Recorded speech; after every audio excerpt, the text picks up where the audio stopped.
pick one use case, pick one buyer type, pick one segment, meaning small, medium, or large, one motion, enterprise or PLG, one geography, one industry. That's where you start.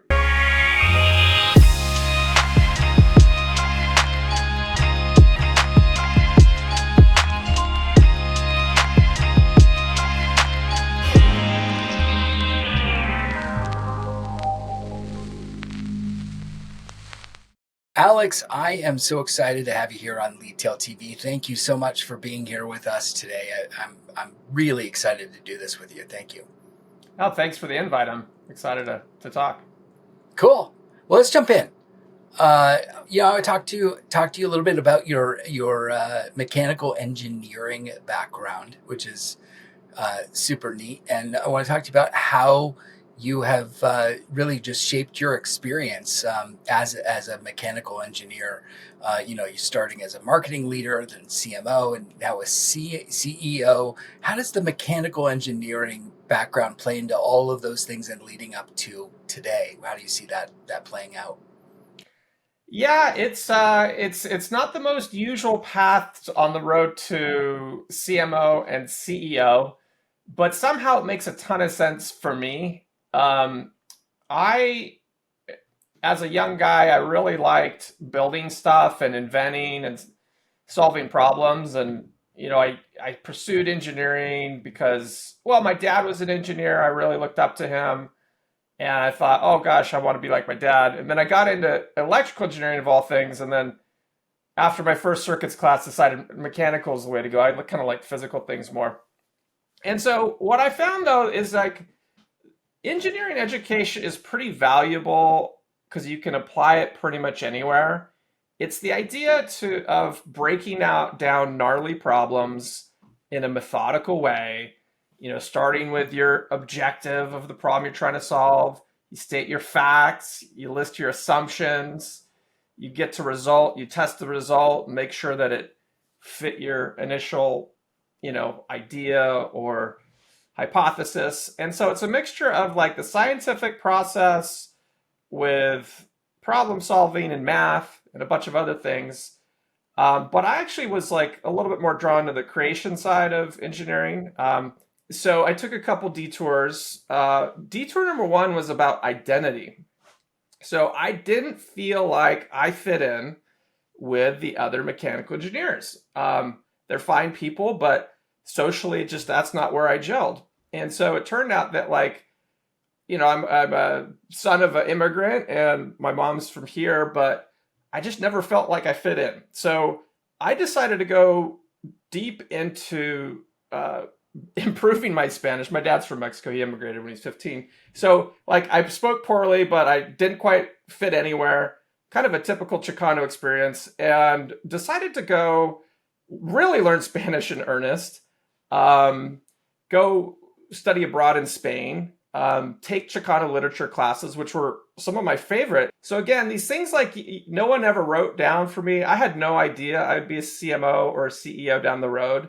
I had no master plan. But again, the detours made all the difference. And so the identity element is important because in marketing, we really have to think about how do you move someone, right? Like, how do you move someone? What makes them tick? And if you haven't done your own introspection in your life, then it might be a little harder to put yourself in someone else's shoes.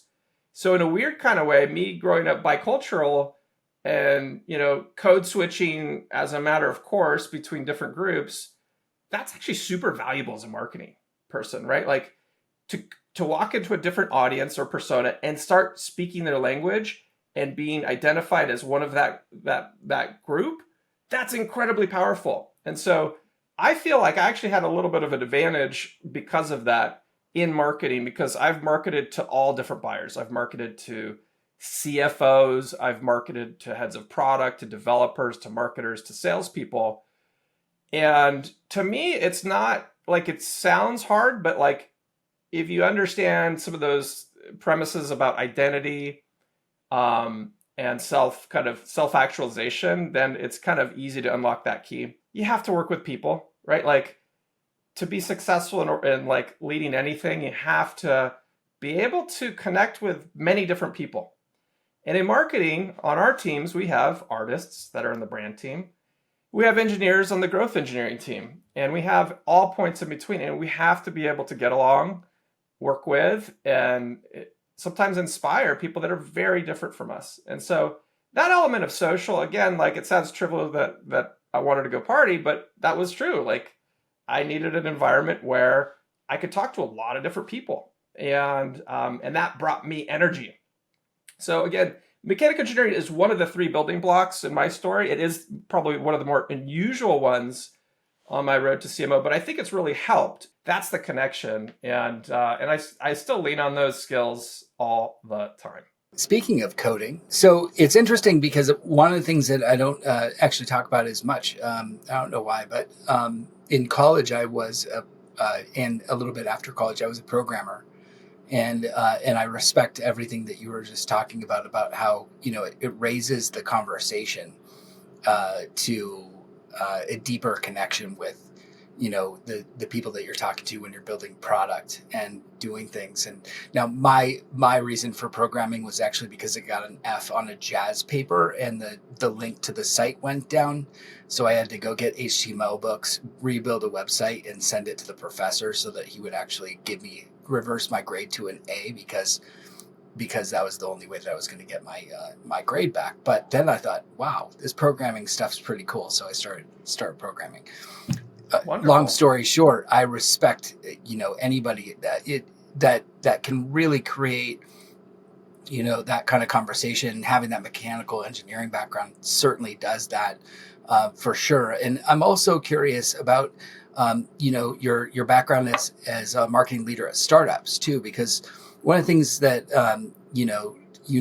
at startups is that you're always trying to do a lot with a little. At most startups, maybe not all, but most of them. What is one thing you wish every startup CEO understood about marketing, or particularly its role in an early stage business like that? Yeah, this is a wonderful question. I have had the chance to work at five companies, mostly early stage, other than Salesforce. Salesforce was already quite big when I was there. But I've worked in a 10-person startup. I've worked as employee number 28, sometimes first marketer in the door. And it's a really good question because I think a lot of times CEOs, especially younger CEOs that maybe haven't been working for years and years around marketers, or maybe that they're technical, they may not be well informed on what marketing is, what the scope of marketing is, and what it can do for a business and how integral it could be. So I've been thinking hard about it. Again, 20 years in, I'm still work in progress, still learning every day. But I think there's a couple messages I would communicate with a CEO, and I do this a lot even in my consulting practice, and that is, number one, marketing is not just advertising, right? It's not just LinkedIn or Google Ads. It's not just SEO. It's not just promotion. If you go to the kind of the principles of marketing, everyone here has probably heard of the 4 Ps, but it's surprising not all CEOs have heard that. So I usually walk them through. Here's the basic building blocks of marketing. Here's the scope. It's product marketing, right? It's communicating the benefits and unique value proposition of your solution to an ideal customer profile and enabling your salespeople to have those conversations. Obviously, product marketing is a lot more expansive than that, but I try to boil it down for CEOs. The second P, pricing, and I say pricing and packaging. Marketing is also responsible for value engineering, and what we mean is value creation and value capture, i.e., monetization. How we make money is incredibly important to the business. And of course, it's not just down to marketing, right? But oftentimes, in the marketing teams I run, we're responsible for it, or run the council that includes the CFO, the head of sales, the CEO. But pricing is a huge component of marketing. Then we talk about placement, which of course, it's kind of a B2C term, but in B2B land, what I usually talk about with especially early stage CEOs is It's about designing your market entry. You might have a vision to go change the world, but you got to start somewhere, and you can't boil the ocean. You don't have the resources. So how do you start and where? Um, which product or what segment does your product fit best? One company I joined, they thought it was SMB. Turns out the product was super powerful and it actually hit enterprise better, right? No one knew that. We had to test our way into that. How do you reach those buyers? That's often a big part of marketing. And then promotion. Okay, of course, yeah, it's ads, but it's really POEM, right? It's paid, owned, and earned media. We're going to be generating a lot of thought leadership content. These are all things that marketing should do. So outside of the 4Ps, what I often try to talk about as well with CEOs is the responsibilities are even broader than the 4Ps, because I think a really big element for marketing is gathering intel and synthesizing what is happening in the market, what's happening with your competitors, what's happening with your customers. Things change all the time. Markets change, competitors change, your product changes. You need someone who's actually responsible for detecting the changes. So many times I'm in companies where we're super heads down on execution mode, and then the world is changing around us and we're not really detecting it. And so again, I say this is one of marketing's core jobs. Sometimes we bake it into the role of the product marketing team if it's a small team. If it's a larger team, you actually should have some dedicated capabilities, either in-house or outside of that company, that's going to help you detect in a methodical way. Not just like a Google alert, but like way deeper than that. Because if you're getting caught flat-footed in a big technology disruption or a big competitor disruption, like God save you. It doesn't matter what marketing tactics you execute, right? Like you have to be on top of it. So again, that market sensing and reaction and action taking is a big part of marketing. Another big part, which again, thanks to some books that have come out in the last few years, category development, category evangelism, category disruption. Like it's not just about marketing the product, it's about placing that product within a known category that has category benefits and you standing out in that category. So I think a lot of CEOs now are more into that. What they may not realize is marketing has a huge role in that, right? Like it's a joint effort with the CEO and the CMO and the marketing team to help shape that. Sometimes you bring in outsiders to help you think through those problems. And then another one that people forget about all the time is internal communications. Now, some CEOs are fabulous communicators and some are terrible, right? Like, let's just be honest, there's some that just need help. And so again, communication should be a core skill that the marketing team lends to the company, right? And that's so important because in these fast growing startups, like getting your team fired up and excited and aligned, that is no trivial matter. And that's an area that, again, marketing can help. So again, message number one, marketing isn't just advertising. There's another question, another kind of couple of things that I try to share with CEOs, and some are quite open to it. And that is great marketing takes a village, right? And it takes a village because there's so many skills required in marketing to do it effectively. You could have, like, again, on a marketing team, it's typical to have an artist, like a designer, a content writer, content editor. It's normal to have someone that's super technical. Sometimes if you have a growth team, they're going to be the growth side. Sometimes you're running websites internally. So you have people that are super deep on HTML. Right now, there's so much tech stack. Like you got to have someone that's pretty much an engineer on the team, like to really do automated workflows. And so again, like I think a lot of the times, again, if you're working with a founder or an executive team that hasn't been around marketing, they may not understand what all those roles are and what all those skills are and what it takes. And so our job as marketing leaders is to describe what it takes and why, and making sure that we have the appropriate resources and skill sets on the team to go do big marketing. So that's kind of message number two, marketing takes a village. Message number three, and this is one I totally gonna get on my soapbox about, because here in Silicon Valley, a lot of the talk around early stage go-to-market teams goes like this. Okay, CEOs, founders, supposed to get the company to 1 million by selling, like doing their own sales. And then your first hire, once you get a little bit of funding, is you go hire an AE, a salesperson. And then, they're going to get like, 3 million. And then maybe you hire a marketer. Maybe it's a junior marketer. And I think that's hogwash, right? Like it just doesn't, it logically doesn't make sense in my experience. My experience doing this a bunch of times says otherwise. So here's the thing: you could go hire. Let's first do the hypothetical. Okay, go hire a salesperson before a marketer. Here's what's going to happen: they're going to get in seat. All they've got is an email address and a telephone. Okay, so they're going to cold call for a company that has no brand because you're new, may not be positioned in a category, has no proof points, has no assets. Like, I'm pretty sure that AE doesn't even want that sort of job, right? Like the good AEs that I've worked with, they're like, we need to get you in before we sit down. And why is that? Well, if you think about it from a buyer journey standpoint, like getting a cold email from a company you've never heard about in a category you haven't heard about, like the chances of you responding are really low. Okay, so your success, while people do this, they try to brute force cold email their way or cold outbound their way. And sometimes that can work if you have a really hot market or if you have a product that just solves an insanely big and known problem. That can work, but most often that's not the situation. Most often products need to get marketed and sold.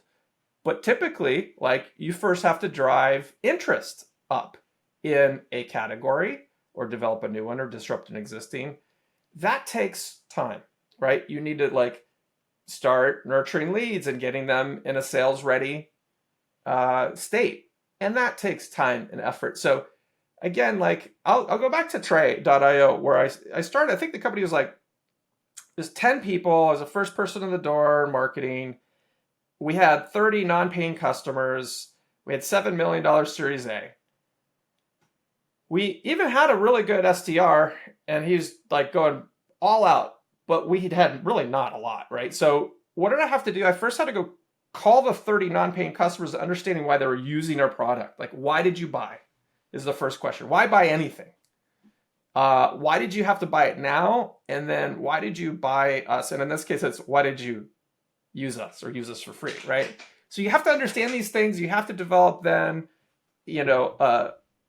a pitch deck. You have to get some proof points down. You have to like create some stuff that your salesperson can use to sell. Like, some salespeople could sell without any assets, but it's few and far between. Most of them will like to have proof points, like to have a customer story or two, like to like do a warm phone call. Like maybe that prospect's heard about the company before. Isn't that better than not hearing about the company? So again, I think there's this the order of operations in building a company is incredibly important. And my soapbox is founders should hire a marketer first before hiring salespeople, because salespeople need marketers, right, to be more effective. So that's like, I think, message number 3. And we'll leave it at there. That's my 3 kind of soapboxes, right? Like scope of marketing, when to use marketing, and like it takes a lot of people. And then now we've got AI, and AI is the new thing on the scene. Maybe not so new, but it's coming onto the scene much more quickly than anything else that we've seen before. I think you'll agree. And so, I want to talk about that a little bit because I think we'd be remiss if we didn't. It's getting a ton of attention right now, and while there's a huge hype about generative AI and making it this thing that is going to help drive marketing platforms, and how it's going to work to potentially either replace people or add on to what we're already doing on marketing platforms. Where do you see the next phase of marketing AI going? And should we be nervous? Should we be excited? Are marketing leaders preparing for both themselves and their teams? Where do you sit on that? AI for marketing is super exciting. I think it's wonderful. I think it's going to help marketers like do more with less, and those marketers that seize the new tools have a competitive edge. So I'm an aggressive adopter of new technology because if you're just using the old marketing stack, like that's not going to provide you much of an advantage. So one of the ways I think about marketing and lead marketing teams is a company needs to set up their own moat and competitive advantage company wide, but a marketing team needs to do it at a marketing level perspective as well. So how do you create a moat in marketing? Well, just like in a company, you either have a better strategy, you have better people, you have better process, or better technology. And usually you try to have more than one good thing. So I think generative AI is probably, it's taken the kind of public's attention by storm. It's being talked about at Fortune 500 boardrooms, in the CMO groups that I'm in. It's the talk of the town there. And what I'd say is, like, at least with the CMOs that I'm talking with and the groups that I'm listening into, people are aggressively trying stuff out. And I think there's two things. One is like boards and CEOs are, again, coming back to my earlier point, are expecting their marketing team to be sensing changes in the market. Sometimes the changes are technologically driven, but your job in marketing is to feel the market, synthesize it, and seize opportunity. And this is a great opportunity. So I know there was some fear in, especially in the creative teams. They felt like, oh no, is this going to displace my job? There is no way that like CMOs are going to fire anyone, right? Like the teams are so thin as it is. I think it really just gives people a little bit of a relief from the blank page issue, which I face all the time when I try to sit down and write a blog post. And I think it's really wonderful. So I guess I'm pro technology. It'll definitely, it'll shape companies. There'll be winners and losers, but I think the loser strategy is to not try it out, right? Like you could try it and maybe it doesn't work for your team, but dedicate like a day every couple weeks for your team to just fiddle around and tinker and try some of the new tools. In fact, I'm lucky because in my Bright Growth consulting practice, I advise some early stage companies, two of which are built with AI. One is Tribal, and they take call recordings and emails and listen to the content and summarize why a buyer is buying.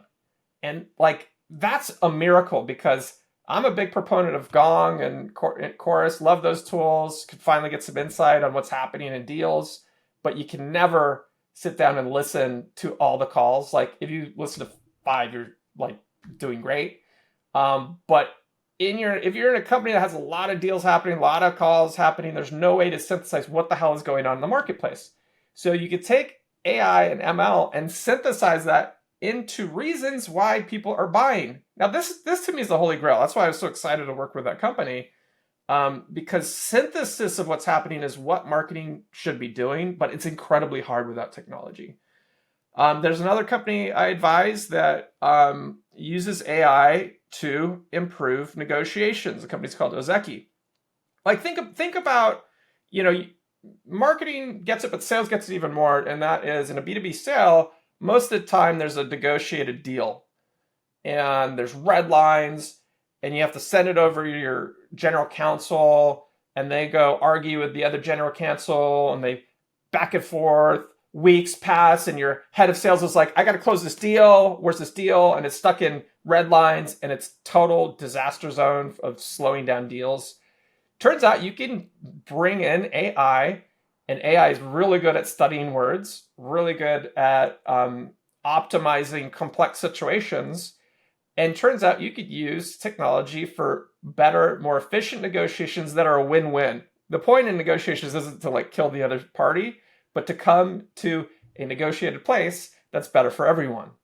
And so I'm really excited about some of the ways AI is getting used, and there's a ton of new ideas. It's just like in startup land, there's so many ideas happening right now, and not all of them are going to work. And like to your point about trends, like I think about the trends that didn't really pan out.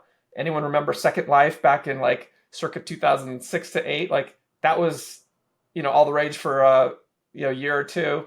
and there's other things that come and go, and we don't. Oh, in hindsight, they're easy to spot and ridicule, but when they're happening, you're not quite sure. So I'd say take a half day, go check it out. There's people that are already spinning up a lot of like learning opportunities and events for marketing and AI. You should check out some of those. And I think just talk to your peers, right? Like I've benefited a lot from some of the CMO groups that I'm in, some of the CEO groups as well. And here we are. We're technology marketers, right? Like you gotta get ahead and stay ahead and use new technology not as a cost, but as a weapon, right? That's the message: is use technology as a weapon to win. Thank you, Alex, so much for being here, for sharing your time with everybody, and we'll share a lot about you in the coming weeks, and I hope everybody gets a chance. If you don't know him already, get to know him, because this is just the tip of the iceberg. There's so much more that we didn't get to cover. So thank you once again for spending time on Leadtail TV and for sharing your insights. Really appreciate it. Oh, thanks, Brian. I really enjoyed the conversation. Thanks to Leadtail for the invitation. I really, really enjoyed it.